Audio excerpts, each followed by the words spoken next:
কেউ কখনো একক পক্ষ থেকে সমাধান করতে পারবে না। ডেঙ্গু নিয়ন্ত্রণ করতে গেলে যেমন স্বাস্থ্য মন্ত্রণালয়ের কাজ আছে, ডাক্তারের দায়িত্ব আছে, সিটি কর্পোরেশনের দায়িত্ব আছে, সিটি কর্পোরেশন বলেন, পৌরসভা বলেন, তার দায়িত্ব আছে, বাসার যে মালিক, হ্যাঁ মালিক পক্ষ তার দায়িত্ব আছে, এবং দেশের নাগরিকের দায়িত্ব আছে। এখন আমি যদি নাগরিক দায়িত্ব থেকে শুরু করি, যেমন বৃষ্টি বাদলের দিন যখনই আসে তখন একটা বাসার মালিকের উচিত তার চারপাশের বাসার চারপাশটা পরিষ্কার করা। সেখানে ডাবের খোসা থাকতে পারে, এই সমস্ত দায়িত্বশীলদের উপরে কিন্তু সরকারের অবস্থান, যে দায়িত্ব পালন করছে না তাকেও বাধ্য করা। আমি সরকারের কথাতে আসছি, হ্যাঁ। তো নাগরিকের দায়িত্ব হচ্ছে তার আশেপাশের চারপাশ পরিষ্কার করা, এবং অবশ্যই সন্ধ্যা হলেই তার বাসার দরজা জানালাগুলো অফ করে রাখা, এটা উচিত। হ্যাঁ, এটা হচ্ছে নাগরিকের দায়িত্ব বলবো। এবং ডক্টরের দায়িত্ব কি? ডক্টরের দায়িত্ব অবশ্যই টাইম মতো পেশেন্টকে হচ্ছে যে চিকিৎসা দিতে হবে।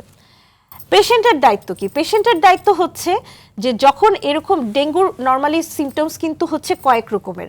আমি যদি একটু ব্যাকে যাই, সেটা হচ্ছে ডেঙ্গু হচ্ছে এডিস মসকিউটো দিয়ে হয়, এবং এই মশার 4 ধরনের টাইপ আছে, এবং এই মশার সেরোটাইপও হচ্ছে 4 ধরনের, হ্যাঁ, ডেন 1 2 3 4। এত কঠিন ভাষায় আমি না বলে আমি জাস্ট আমি সহজ করে বলছি যে ধরলেন আমার প্রথমবার ডেঙ্গু হলো ডেন 1 দিয়ে, এবং সেকেন্ড টাইমে আমাকে আবার এডিস মসকিউটো কামড় দিতেই পারে। আমি যদি ডেন 1 দিয়ে আবার অ্যাটাক হই, আমার সিভিয়ারিটি হবে না। কিন্তু সেকেন্ড টাইম যদি আমি ডেন 1 না দিয়ে ডেন 2 3 4 অন্য যে কোনো সেরোটাইপ দিয়ে হই, তাহলে আমার বডিতে ক্রস রিঅ্যাকশন শুরু হবে, এবং তখনই ওই শক সিনড্রোমে চলে যাওয়ার সিমটমসটা থাকে। কাজেই আমি বলবো যে ডেঙ্গু যাদের হয়, যারা ভালো হয়ে যায় এটা তাদের লাক, আর যাদের ডিফারেন্ট সেরোটাইপ দিয়ে রিপিটেডলি হচ্ছে সেটা তাদের জন্য আসলে একটা দুর্ভাগ্যের বিষয়। এবং dengue mosquito prevention is very important dengue প্রতিরোধের জন্য।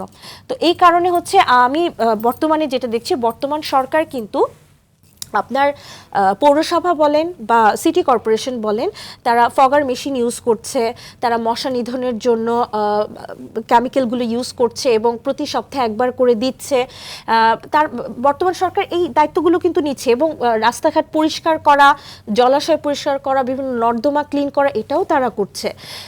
এবং শুধু তাই না, হসপিটালগুলোতেও ডাক্তারদেরকে বিভিন্ন প্রশিক্ষণ দিচ্ছে, এবং অলরেডি ডেঙ্গু কর্নার করেছে হসপিটালগুলোতে, এবং ডেঙ্গু পেশেন্টগুলো আসলে যেন আর্লি ম্যানেজমেন্ট হয় সেই লক্ষ্যেও এক্ষেত্রে একটু আগে থেকে প্রস্তুতি নিচ্ছে আর কি, এটা আসার খবর শোনালেন। তবে এখানে হচ্ছে ডেঙ্গুর যে সিমটমসগুলো, সেখানে আমাদের সিভিয়ারিটি অনুযায়ী যদি আমরা যাই, ধরলেন নর্মাল সিমটমস দেখা যায় যে ডেঙ্গুর অনেক পেশেন্ট আছে যারা বাসায় ট্রিটমেন্ট নিয়ে, ডেঙ্গুর কিন্তু কোনো স্পেসিফিক ট্রিটমেন্ট নাই, কোনো অ্যান্টিভাইরাল নাই। কি পেশেন্ট যেটা করে, ডেঙ্গুতে ধরলেন জ্বরের সাথে মাসেল পেন, জয়েন্ট পেন হলো, তখন পেশেন্ট কি করবে? পেইন কিলার খায়। পেইন কিলার খাওয়ার কারণে পেশেন্টের কিন্তু ইন্টারনাল ব্লিডিং হতে পারে, গাম ব্লিডিং, নাজাল ব্লিডিং, নোজ ব্লিডিং হয়। তখন দেখা যায় পেশেন্টের সিভিয়ারিটি ডেভেলপ করে।